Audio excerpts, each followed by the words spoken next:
இபாதத்துங்கிறது ரெண்டு இபாதத்து இருக்கு தெரியுமா உங்களுக்கு? இஸ்லாம் இந்த தீன் இபாதத்துகளை ரெண்டா பிரிக்குது. இபாதத்துல் மஹ்லா, இன்னொன்னு இபாதத்துல் கைர மஹ்லா. இபாதத்துல் மஹ்லானா என்ன? அல்லாஹ் சில செயல்களை தீனிலேயே இபாதத்துகள் என்று சொல்லி அதனை கடமையாக்கிட்டான். தொழுகை இருக்கு, நோன்பு இருக்கு, ஜகாத் இருக்கு, ஹஜ் இருக்கு, இது இபாதத்துகள். அல்ல இபாதத்துல் மஹ்லா, இது தீனில் இபாதத், கட்டாயமாக்கப்பட்ட இபாதத், இதை எல்லாரும் செய்யணும்.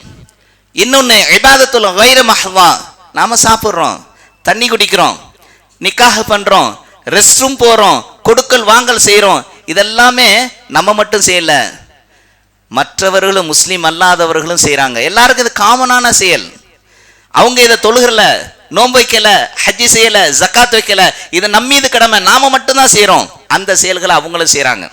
ஆனால் அந்த செயல்களை அல்லாஹுவும் அல்லாஹுடைய தூதரும் எந்த அடிப்படையில் செய்ய வேண்டும் என்று கட்டளையிட்டு இருக்கிறார்களோ, பண்ணித்திருக்கிறார்களோ, ஏவி இருக்கிறார்களோ, வழிகாட்டி இருக்கிறார்களோ, அந்த அடிப்படையில் நாம் நிக்காஹ் செய்தால், நாம் சாப்பிட்டால், நாம் ரெஸ்ட் ரூம் போனா, நாம் கொடுக்கல் வாங்கலில் இருந்தால், நம்முடைய செயல்கள் அனைத்தும் இபாதத், வணக்க வழிபாடு.